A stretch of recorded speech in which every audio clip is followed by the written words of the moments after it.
Halo semuanya, perkenalkan nama aku Novia Handayani dengan nomor PP 23101157510074. Halo semuanya, perkenalkan nama aku Diva Sauci dengan nomor BP 23101157510057. Halo semuanya, perkenalkan nama aku Adila Penaulia dengan nomor BP 23101157510065. Assalamualaikum warahmatullahi wabarakatuh. Perkenalkan nama saya Putri Hermana Nursyada dengan nomor BP 23101157510031. Assalamualaikum warahmatullahi wabarakatuh. Perkenalkan saya Jingga Ismana dari kelompok 2. Aliando mengaku sedang berjuang untuk sembuh dari gangguan. Dr. Aliando Syarif baru-baru ini memberikan pengakuan sebuah teka-teki yang kian menuai misteri. Baru-baru ini aktor Aliando Syarif mengaku dirinya mengalami OCD.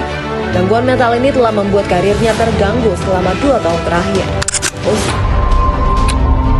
Pada video kali ini kami akan membahas salah satu gangguan mental, yaitu Obsessive Compulsive Disorder atau yang biasa kita kenal dengan OCD. Dengan menggunakan studi kasus aktor Indonesia yaitu Aliando Syarif. Menurut DSM-5, gangguan obsesif kompulsif merupakan gangguan yang ditandai dengan munculnya pikiran obsesif yang berulang terus-menerus mengganggu serta menimbulkan kesulitan dan kecemasan pada individu. Gangguan ini terdiri atas 2 komponen utama, yaitu obsesi dan kompulsi. Obsesi merupakan pikiran, ide atau dorongan yang muncul secara berulang di luar kendali seseorang sehingga menimbulkan distres atau kecemasan yang signifikan. Sementara itu, kompulsi adalah perilaku atau tindakan mental yang dilakukan secara berulang sebagai usaha untuk mengurangi kecemasan akibat obsesi tersebut. Selanjutnya, kami akan membahas tentang studi kasus di mana gangguan yang dialami oleh Aliando Syarif. Di sini, Aliando merupakan seorang aktor Indonesia yang mengungkapkan kepada publik bahwa ia mengalami suatu gangguan, yaitu gangguan obsesif kompulsif atau OCD.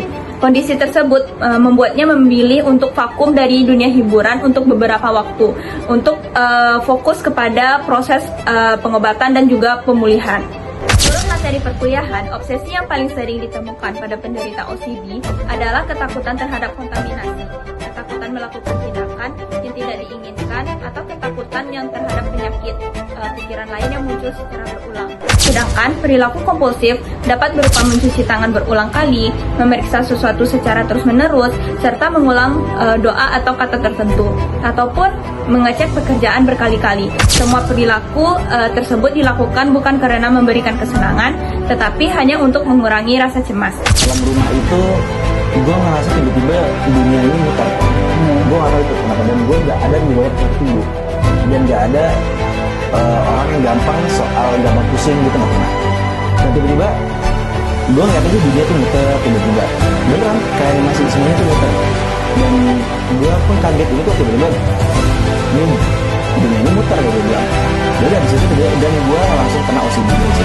Dan gue Berdasarkan hasil wawancara yang telah dipublikasikan, Aliando mulai menyadari bahwa dirinya itu mengalami gangguan yang mengganggu aktivitas kesehariannya, hingga akhirnya ia memperoleh diagnosis OCD dari tenaga ahli profesional. Walaupun penyebab pasti OCD yang dialami oleh Aliando tidak dijelaskan secara rinci, kondisi tersebut sesuai dengan teori bahwa OCD tidak muncul karena satu penyebab saja. Gangguan ini dipengaruhi dari berbagai faktor, seperti faktor biologis, psikologis, dan lingkungan. Pada kasus Aliando terlihat bahwa pikiran-pikiran yang muncul secara berulang menimbulkan kecemasan yang sangat besar sehingga mengganggu aktivitas sehari-harinya. Bahkan, kondisi tersebut membuatnya menghentikan semua aktivitas pekerjaannya untuk menjalani terapi. Sekarang saya akan membahas tentang analisis berdasarkan DSM-5.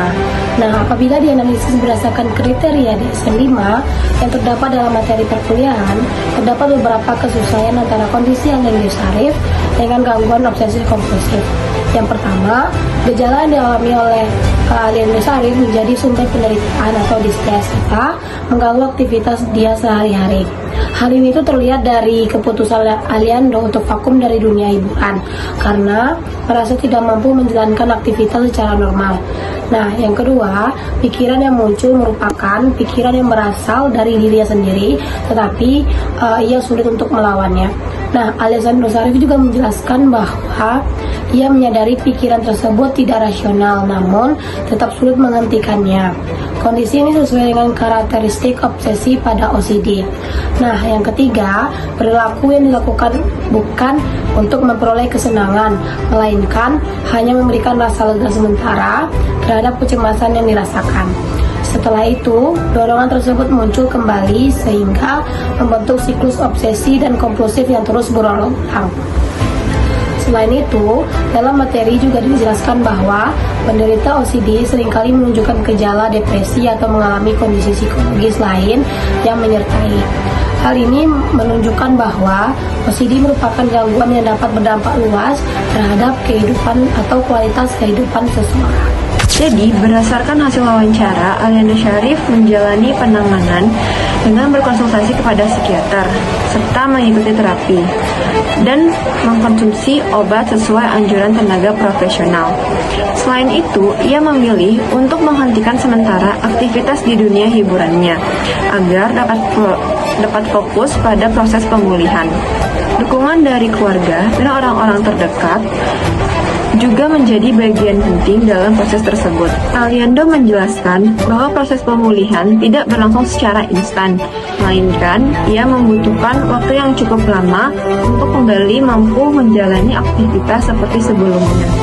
Hal ini menunjukkan bahwa OCD merupakan gangguan yang memerlukan terapi berkelanjutan, serta kepatuhan terhadap pengobatan dan dukungan sosial yang baik. Jadi, berdasarkan hasil analisis yang telah dilakukan, dapat disimpulkan bahwa kasus Aliando Syarif menunjukkan karakteristik yang sesuai dengan gangguan obsesif kompulsif berdasarkan DSM-5, yaitu adanya obsesif dan kompulsif yang menimbulkan distres dan mengganggu fungsi kehidupan sehari-hari. Kasus ini memberikan gambaran bahwa OCD bukan sekedar kebiasaan hidup yang rapi atau perfeksionis, melainkan gangguan mental yang membutuhkan diagnosis, penanganan, dan dukungan yang tepat agar penyintas dapat kembali menjalani kehidupan secara produktif. Baik, terima kasih. Wassalamualaikum warahmatullahi wabarakatuh.